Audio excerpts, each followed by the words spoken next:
अगर आपका सीमेन का वॉल्यूम काफ़ी ज़्यादा कम है, सीमेन बहुत ज़्यादा लार्ज सी टाइप का हो गया, पतली टाइप का हो गया, यानी कि बहुत ज़्यादा थिक टाइप का हो गया, कलर भी डिफरेंट देखने को मिल रहा है, तो आपका प्रेगनेंसी डेफिनेटली नहीं आएगा।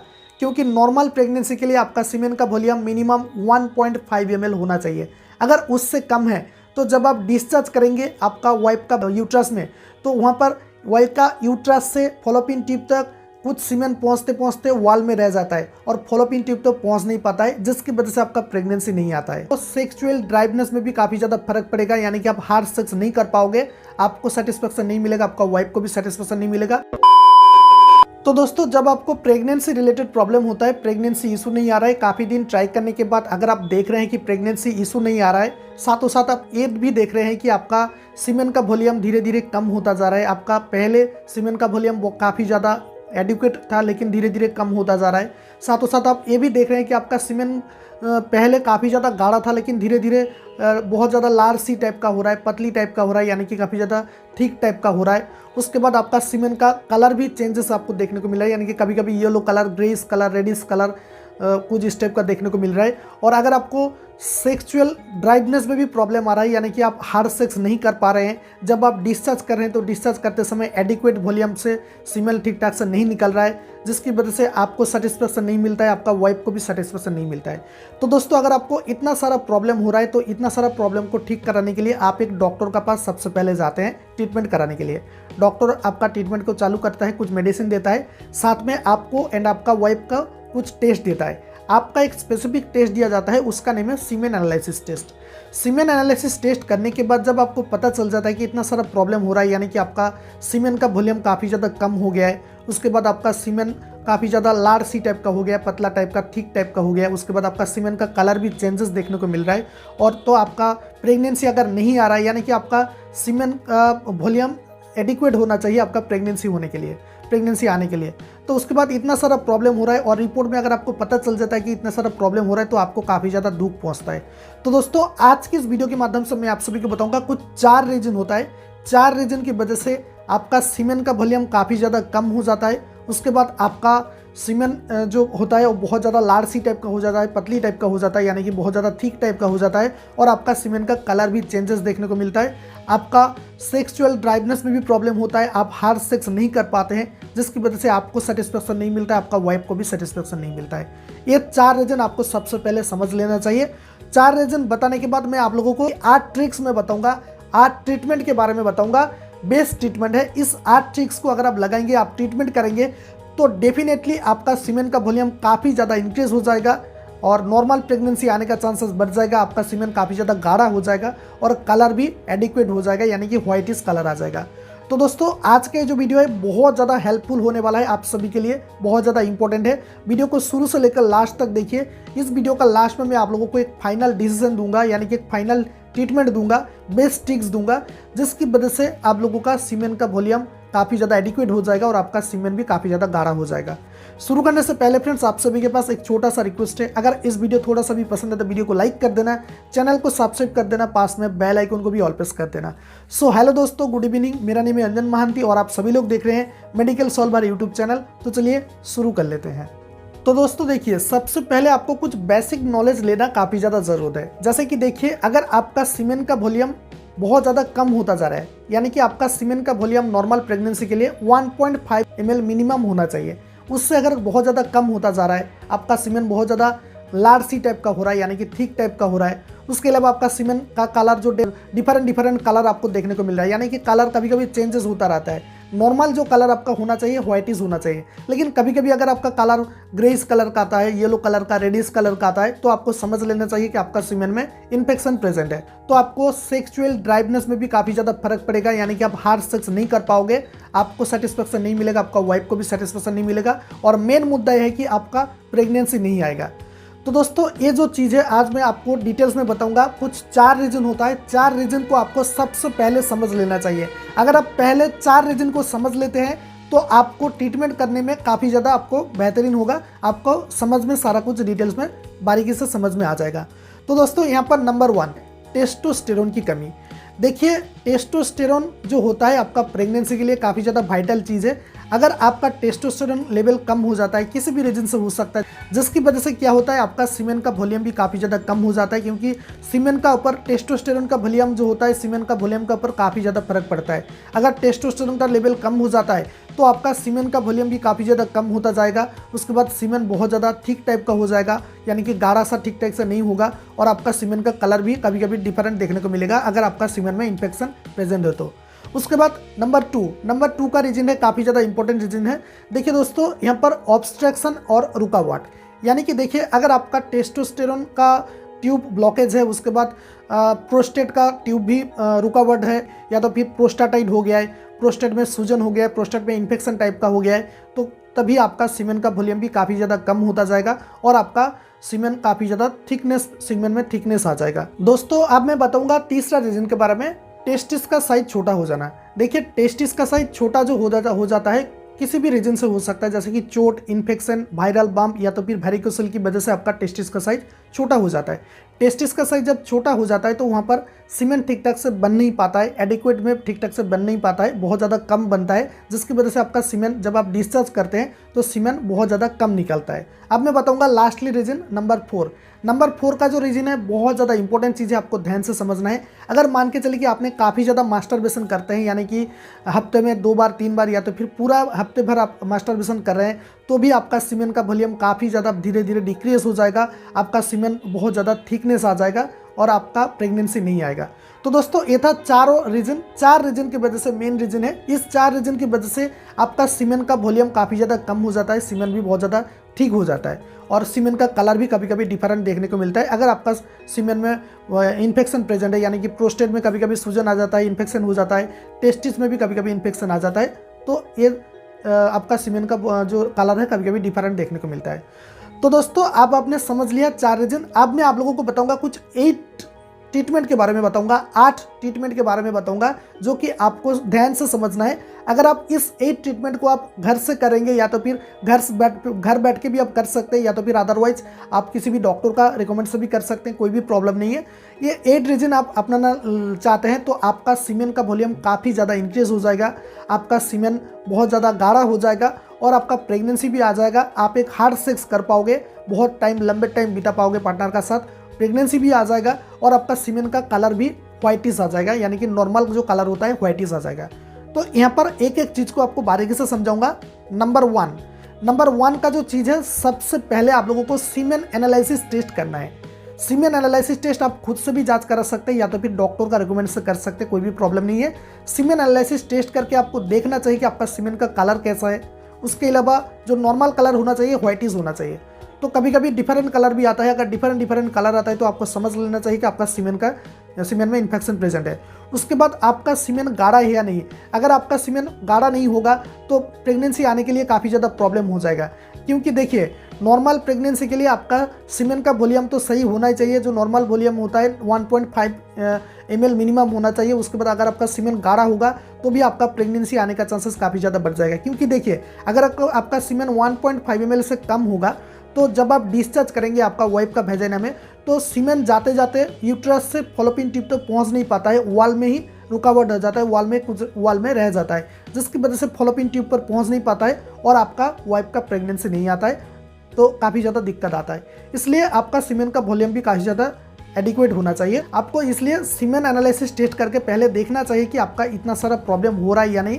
सीमेन का यानी कि जो गाढ़ा थिकनेस, अगर आपका सीमेन काफ़ी ज़्यादा थिकनेस होगा तो लिक्विफाई होने के लिए काफ़ी ज़्यादा लेट लगेगा, इसलिए आपका सीमेन भी गाढ़ा होना चाहिए। इसलिए आपको देखना चाहिए एक्चुअली आपका सीमेन एनालिसिस रिपोर्ट में एक्चुअली क्या प्रॉब्लम हुआ है। उसके बाद नंबर 2 का पॉइंट है, आपको उसके बाद टेस्टोस्टेरोन टेस्ट करना चाहिए। टेस्टोस्टेरोन एक ब्लड टेस्ट होता है और सीमेन जो होता है वो वीर्य की मदद से टेस्ट होता है। आपको लेबोरेटरी में जाना है और टेस्ट करना है। टेस्टोस्टेरोन करने के लिए भी आपको लेबोरेटरी में जाना है, आपको ब्लड देना है, ब्लड से टेस्ट किया जाता है। आपको एक्चुअली देखना चाहिए कि आपका टेस्टोस्टेरोन का लेवल ठीक है या नहीं। टेस्टोस्टेरोन लेवल कम होगा तो आपको डेफिनेटली आपका सीमेन का वॉल्यूम कम देखने को मिलेगा, सीमेन वॉल्यूम धीरे धीरे कम होता जाएगा या तो फिर कभी कभी नील भी आ सकता है। उसके अलावा आपका सीमेन काफ़ी ज़्यादा थिकनेस देखने को मिलेगा और कभी कभी अगर आपका सीमेन में इन्फेक्शन प्रेजेंट है तो कभी कभी डिफरेंट कलर भी देखने को मिलेगा। इसलिए आपको टेस्टोस्टेरोन लेवल को भी आपको चेक करना चाहिए। अब नंबर 3 का जो पॉइंट है, मोस्ट इंपॉर्टेंट पॉइंट है, आपको एक अल्ट्रासाउंड करना है, यानी कि कुछ स्क्रोटम टेस्ट भी एक होता है, यानी कि आपका टेस्टिस का साइज को आपको देखना है, प्रोस्टेट का साइज को आपको देखना है, प्रोस्टेट का ट्यूब ब्लॉक है या नहीं, टेस्टिस का ट्यूब ब्लॉक है या नहीं, वो आपको चेक करना चाहिए। देखिए अगर आपका कभी कभी टेस्टिस में इन्फेक्शन हो जाता है, वायरल बाम हो जाता है, यानी कि कभी कभी वेरिकोसिल भी हो जाता है, प्रोस्टेट में इन्फेक्शन देखने को मिलता है, टेस्टिस में इन्फेक्शन देखने को मिलता है, तो कभी कभी इसलिए प्रॉब्लम आता है। इसलिए आपको यूएसजी करके भी देखना चाहिए एक्चुअली आपका टेस्टिस में सही है या नहीं, आपका प्रोस्टेट में ठीक ठाक है या नहीं, वो आपको चेक करके देखना चाहिए। अब नंबर 4 आपको ज़्यादा से ज़्यादा पानी एडिक्वेट पीना चाहिए, प्लेंटी ऑफ पानी लेना चाहिए, काफ़ी ज़्यादा पानी आपको पीना चाहिए। पानी पीने की वजह से क्या होगा, आपको शरीर में फ्लूइड बढ़ जाएगा और आपका सीमेन का वॉल्यूम भी काफ़ी ज़्यादा इंक्रीज हो जाएगा, क्योंकि सीमेन में भी जो होता है सेमिनल फ्लूइड होता है। सेमिनल फ्लूइड जो होता है काफ़ी ज़्यादा इंपॉर्टेंट चीज़ है, आपको पानी जब लेते हैं तो काफ़ी ज़्यादा इंपॉर्टेंट चीज़ है। एक और चीज़ है, आप लोगों का मन में काफ़ी सारा कॉन्फ्यूजन रह जाता है कि सीमेन और वॉल्यूम का, सीमेन और स्पर्म का क्या डिफरेंट है। थोड़ा सा मैं आप लोगों को समझा देता हूँ। देखिए यहाँ पर काफ़ी सारा मिस्टेक्स करते हैं। तो यहाँ पर सीमेन जो होता है एक सेमिनल फ्लूइड होता है, एक टाइप का फ्लूइड होता है जो शरीर में बॉडी फ्लूइड की मदद से बनता है, और वहाँ पर आपका टेस्टिस में या तो फिर पेनिस में या तो फिर प्रोस्टेट में भी बनता है। उसके बाद स्पर्म जो होता है उसको स्पर्माटोजेनेसिस बोला जाता है। जो स्पर्म होता है सीमेन के अंदर मौजूद रहता है, तो स्पर्म बहुत ज़्यादा जब आप डिस्चार्ज करते हैं तो स्पर्म की मदद से आपका वाइफ का अंडाणु का साथ फर्टिलाइजेशन बनता है, जिसकी वजह से प्रेगनेंसी आता है। तो सीमेन और स्पर्म का कुछ स्टेप का डिफरेंट है। तो यहाँ पर देखिए आपको, इसलिए मेन जो बात है, आपको पानी सबसे ज़्यादा पीना चाहिए। इसकी वजह से आपका पानी पीने की वजह से आपका सेमिनल फ्लूइड काफ़ी ज़्यादा बढ़ जाएगा, सीमेन का वॉल्यूम भी काफ़ी ज़्यादा इंक्रीज हो जाएगा। इसलिए आपको पानी सबसे ज़्यादा पीना है। और एक चीज़ आपको ध्यान में रखना है, अगर आप दिन में 3 लीटर मिनिमम पी रहे हैं तो 1 लीटर आपको एक्स्ट्रा ऐड करना चाहिए, यानी कि दिन में 4 लीटर आपको मिनिमम पीना चाहिए। उसके बाद नंबर 5 का जो पॉइंट है, ये भी मोस्ट इंपॉर्टेंट पॉइंट है। आपको एक एक्सरसाइज करना चाहिए, Kegel exercise. Kegel exercise actually क्या होता है, देखिए यूट्यूब पर काफ़ी सारा वीडियो है, आपको उस वीडियो को वॉच करना चाहिए। एक्चुअली आपको उस वीडियो को देखना चाहिए कि कीगल एक्सरसाइज क्या है। कीगल एक्सरसाइज एक बेस्ट एक्सरसाइज है सेक्सुअल फॉर्म के लिए। यहाँ पर क्या होगा, आपका कीगल एक्सरसाइज करने की वजह से आपका जो प्रोस्टेट है, उसके बाद जो टेस्टिस है, उसका मसाज हो जाएगा, जिसकी वजह से आपका सीमेन का वॉल्यूम काफ़ी ज़्यादा धीरे धीरे इंक्रीज होता जाएगा, और आपका सीमेन का वॉल्यूम भी इंक्रीज होगा, और आपका सीमेन काफ़ी ज़्यादा गाढ़ा होता जाएगा, और कभी अगर आपका इन्फेक्शन है तो भी कम होता जाएगा। तो आपको कीगल एक्सरसाइज करना भी काफ़ी ज़्यादा ज़रूरत है। दोस्तों अब मैं बताऊंगा नंबर 6 के बारे में। नंबर 6 का जो पॉइंट है, ये भी काफ़ी ज़्यादा इंपॉर्टेंट पॉइंट है। आपको आपका टेस्टिस को और प्रोस्टेट को थोड़ा मसाज करना चाहिए, यानी कि आपको पूरा का पूरा प्रोस्टेट को मसाज करने का ज़रूरत नहीं है। टेस्टिस का ठीक पीछे आपका जो प्रोस्टेट होता है, वहाँ पर थोड़ा सा हल्का हल्का आपको मसाज करना चाहिए। आप यूट्यूब पर वीडियो देख सकते हैं, काफ़ी सारा वीडियो है कैसे किस टाइप का मसाज किया जाता है। आप ऑयल की सहायता से कर सकते हैं, या तो फिर आप आइस से भी कर सकते हैं, कोई भी प्रॉब्लम नहीं है। बहुत ही हल्का हल्का आपको मसाज करना चाहिए।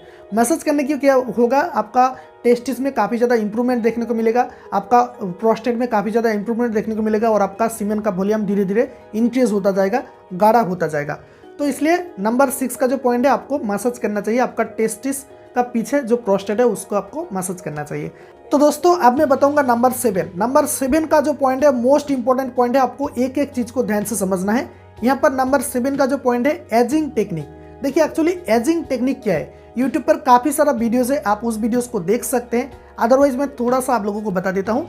एजिंग टेक्निक ये है, जब आप आपका पार्टनर का साथ या तो फिर वाइफ का साथ जब आप संबंध करते हैं, रिलेशन करते हैं, और रिलेशन करते करते समय अगर आपको लग रहा है कि आपका जो यानी कि आपका डिस्चार्ज का टाइम बहुत ज़्यादा कम है, यानी कि जो मिनिमम जो टाइम होना चाहिए एक आदमी का नॉर्मल जो टाइम होना चाहिए 10 से 12 मिनट मिनिमम टाइम होना चाहिए। अगर आपको लग रहा है कि आपका टाइमिंग्स काफ़ी ज़्यादा कम है, यानी कि 2 मिनट 3 मिनट या तो फिर 1 मिनट के अंदर ही आपका डिस्चार्ज हो जाता है, तो आपको एक ट्रिक लगाना है, एजिंग ट्रिक। यहाँ पर जब आप स्ट्रोक लगाएंगे, स्ट्रोक लगाने के बाद जब आपका डिस्चार्ज होने का टाइम आ जाएगा, तो आपको वहाँ पर रुकना है, स्टॉप हो जाना है, आपको वहाँ पर थोड़ा सा ब्रेक लगाना है। उसके बाद थोड़ा देर बाद आप फिर से आप स्ट्रोक लगाइए। स्ट्रोक लगाने के बाद उसके बाद आपको थोड़ा रुकना है, कुछ स्टेप का आपको 3-4 बार स्ट्रोक लगाना है और आपको रुकना है। इसकी वजह से क्या होगा, आपका बॉडी में एक एक्स्ट्रा फ्लूइड जमा हो रहेगा, यानी कि आपका टेस्टिस में बार बार डिस्चार्ज होने का प्रोसेस आएगा और रुकावट आएगा। इसकी वजह से क्या होगा, जितना बार आप स्ट्रोक लगाएंगे उतना बार 1 ml से 1.5 ml तक आपका जो सीमेन है वो एक साथ जमा रह जाएगा, कलेक्ट होगा। इसकी वजह से जब आप डिस्चार्ज करेंगे 3-4 बार जब आप स्ट्रोक लगाएंगे, फाइनल डिस्चार्ज करने की वजह से क्या होगा, सीमेन फ्लूइड काफ़ी ज़्यादा बढ़ जाएगा और आपका वाइफ का वेजाइना से फॉलोपिन टिप तक सीमेन पहुंच जाएगा, स्पर्म वहाँ पर मूव होगा और स्पर्म जाके वहाँ पर आपका टेस्टिस में आपका वाइफ का अंडाणु का साथ फर्टिलाइजेशन बनेगा, जिसकी वजह से प्रेगनेंसी आने का चांसेस काफ़ी ज़्यादा बढ़ जाएगा। तो दोस्तों यहाँ पर नॉर्मल जो वॉल्यूम होना चाहिए, एक आदमी का नॉर्मल जो वॉल्यूम होना चाहिए, हर दिन 4 से लेकर 5 ml तक सीमेन बनता है। लेकिन अगर आप एजिंग टेक्निक को लगाएंगे, कुछ स्टेप का स्ट्रोक लगाएंगे, उसके बाद रुकावट करेंगे, तो आपका जब आप फाइनल डिस्चार्ज करेंगे तो आपका सीमेन काफ़ी ज़्यादा बढ़ जाएगा और आपका प्रेगनेंसी आने का चांसेस भी बढ़ जाएगा। इसलिए एजिंग जो टेक्निक है काफ़ी ज़्यादा मोस्ट इंपॉर्टेंट चीज़ है, इसको आपको अपनाना ही चाहिए। तो दोस्तों 7 पॉइंट हो गया। अब लास्टली जो पॉइंट है काफ़ी ज़्यादा इंपॉर्टेंट पॉइंट है, आपको एक एक चीज़ को ध्यान से समझना है। देखिए अभी मैं आप लोगों को बताऊंगा, लास्ट में मैं आप लोगों को बताया था कि एक ट्रिक दूंगा, फाइनल ट्रिक दूंगा। देखिए फाइनल ट्रिक ये है, इतना सारा जो 6 चीज़ मैंने बताया, यानी कि 7 चीज़ मैंने बताया, ये 7 चीज़ को अगर आप अपनाते हैं, फिर भी अगर आपका सीमेन का वॉल्यूम एडिक्वेट नहीं हो रहा है, सीमेन का वॉल्यूम नहीं बढ़ रहा है, सीमेन गाढ़ा नहीं हो रहा है, कलर भी डिफरेंट देखने को मिल रहा है, यानी कि व्हाइटिश कलर नहीं है, तो आप एक काम कर सकते हैं, कुछ मेडिसिन मैं आपको रिकमेंड करूंगा। नंबर 1 लेसिथिन 1200 mg, उसके बाद जिंक, उसके बाद ओमेगा फैटी एसिड। इस 3 मेडिसिन को आपको आपका डाइट चार्ट में लेना है, यानी कि डेली आपको लेना है। तो यहाँ पर पहला है लेसिथिन, 1200 mg का होता है, इसको आपको दिन में एक बार लेना है, खाने के बाद लेना है। उसके बाद जिंक को भी आपको दिन में एक बार लेना है, खाने के बाद। और ओमेगा 3 फैटी एसिड, इसको भी आपको दिन में एक बार लेना है, या तो फिर रात में आप ले सकते हैं, खाने के बाद ले सकते हैं, कोई भी प्रॉब्लम नहीं है। इस 3 मेडिसिन आप ऑनलाइन भी मंगवा सकते हैं, या तो फिर किसी भी मेडिकल स्टोर से आप ले सकते हैं। अदरवाइज आप एक काम कर सकते हैं, अगर आपको कुछ स्टेप का प्रॉब्लम हो रहा है, यानी कि सच में अगर आपका टेस्टिकुलर का प्रॉब्लम हो रहा है, टेस्टिस में आपका टेस्टिस का साइज छोटा है, अगर आपका सीमेन का वॉल्यूम काफ़ी ज़्यादा कम हो रहा है, सीमेन बहुत ज़्यादा ठीक टाइप का हो रहा है, सीमेन का कलर भी डिफरेंट देखने को मिल रहा है, तो आप एक एंड्रोलॉजिस्ट डॉक्टर या तो फिर यूरोलॉजिस्ट डॉक्टर से आप कंसल्ट कर सकते हैं। डॉक्टर से कंसल्ट करके भी आप मेडिसिन ले सकते हैं। अदरवाइज मैंने जिस टाइप का बोला है आप उस टाइप कर सकते हैं। सबसे बेस्ट है अगर आप डॉक्टर से कंसल्ट करेंगे तो सबसे ज़्यादा बेस्ट है, आपको डिटेल्स में बता देगा कि क्या क्या चीज़ करना है। तो दोस्तों आई होप आज की इस वीडियो के माध्यम से मैंने जो आप लोगों को 8 चीज़ बताया, आज की इस वीडियो के माध्यम से 8 ट्रिक्स के बारे में बताया, 8 ट्रिक्स के बारे में और ट्रीटमेंट के बारे में बताया। आई होप आपको सब कुछ समझ में आ गया है। और ये जो 8 ट्रिक्स है अगर आप लगाएंगे, घर बैठे आप कर सकते हैं, कोई भी प्रॉब्लम नहीं है, तो आपका सीमेन का वॉल्यूम काफ़ी ज़्यादा धीरे धीरे इंक्रीज हो जाएगा, आपका सीमेन गाढ़ा हो जाएगा, आपका सीमेन का कलर भी चेंजेस हो जाएगा, आप एक हार्ड सेक्स कर पाएंगे, आपको भी सेटिस्फेक्शन मिलेगा, आपका वाइफ को भी सेटिस्फेक्शन मिलेगा, और आपको मेन मुद्दा यह है कि आपको प्रेगनेंसी आने का चांसेस काफ़ी हद तक बढ़ जाएगा। तो दोस्तों उम्मीद है कि आपको सारा कुछ समझ में आ गया होगा आज की इस वीडियो के माध्यम से। और अगर इस वीडियो को लेकर कोई भी कॉन्फ्यूजन रह जाता है तो आप इसी वीडियो का नीचे कमेंट सेक्शन में आप मुझे कुछ कमेंट करके भी बता सकते हैं, मैं उसका रिप्लाई दूंगा। और अगर आप मेरे साथ चैट की द्वारा बात करना चाहते हैं, कुछ सवाल पूछना चाहते हैं, लाइव चैट वगैरह करना चाहते हैं, तो आप हमारा इंस्टाग्राम आईडी पे आ सकते हैं। इंस्टाग्राम आईडी का डायरेक्ट लिंक भी आपको इसी वीडियो का नीचे डिस्क्रिप्शन बॉक्स पर मिल जाएगा। तो चलिए दोस्तों आज की इस वीडियो को यहीं पर खत्म करते हैं, मिलते हैं नेक्स्ट वीडियो में एक बिल्कुल नया टॉपिक के साथ। तब तक के लिए thank you so much and thanks for watching.